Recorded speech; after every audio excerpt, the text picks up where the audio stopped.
Kamusta ka? Tanong nila, may pilit na ngiti na sumisilip. Okay lang ako, sagot ko, kahit puso ko'y pagod at gulong-gulo. May sugat na di masabi, takot lang na baka husgahan. Kaya pipiliin kong manahimik, kahit tapang at pait ang naglalaban. Di naman sa di ko kayang ikwento, pero minsan mas mabuti nang manahimik muna rito.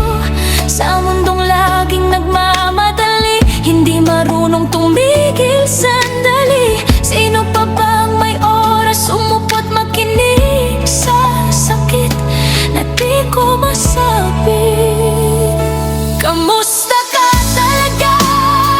Sana ay may magtanong ng may malasakit. Handang makinig, hindi lang saglit, hindi lang basta usisa, kundi yakap at pag-unawa.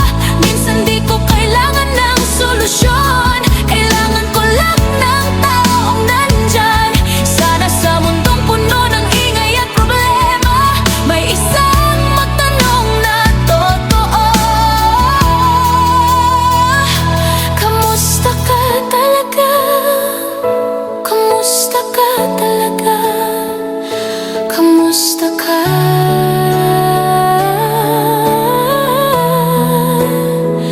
Talaga?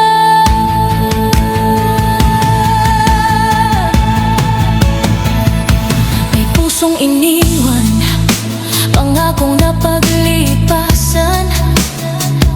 May asawang nagbago, pag-ibig na nagkalabuan.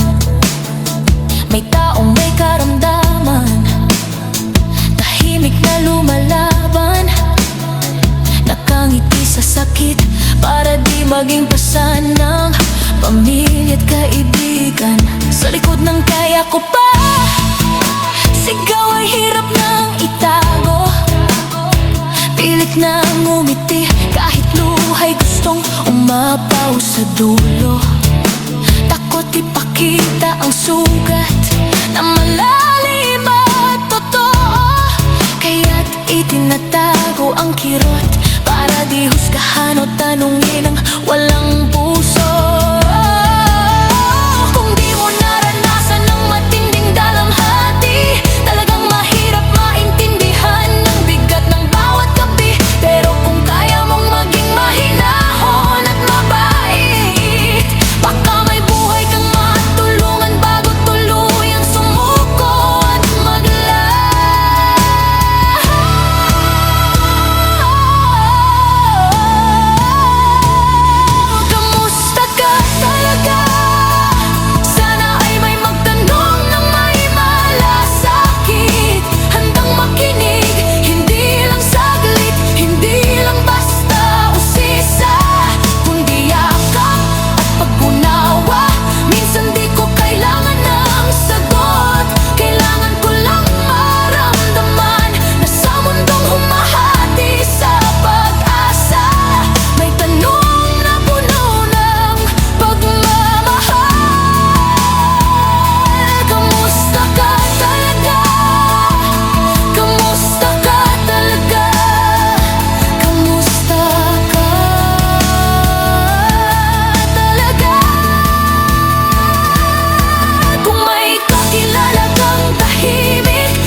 kantang ito ay isinulat dahil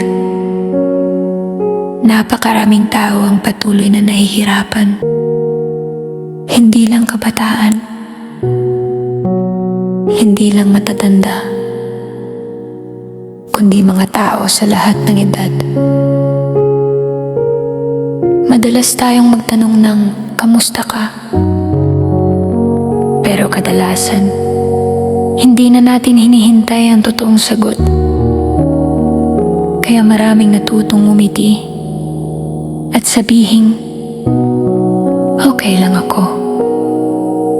Kahit sa loob, hindi na talaga.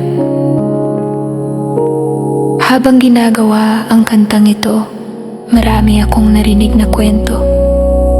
Mga kabataang napipilitang maging matatag. Mga magulang na pagod pero kailangang magpatuloy. Mga taong may responsibilidad na mabigat pero tahimik lang. At mga nakatanda na pakiramdam ay nag-iisa at hindi na napapakinggan. Iba-iba ang edad. Iba-iba ang pinagdadaanan pero iisa ang nararamdaman. Ang pangangailangang may makinig, may umunawa. Seryosong usapin ito dahil hindi lahat ng sugat ay nakikita. At minsan ang kailangan ng isang tao ay hindi payo, hindi solusyon, kundi presensya. Isang tanong na totoo. Isang pusong handang makinig. Ang kantang ito ay hindi para manghusga. Ito ay paalala na ang simpleng tanong na, kamusta ka talaga? Kapag sinambit ng taos puso, ay maaaring magbukas ng pintuan. Pintuan ng paghilom. Pintuan ng pag-asa. At kung may naisip kang tao habang pinapakinggan ito, baka ngayon ang tamang oras para magtanong. Kamusta ka talaga?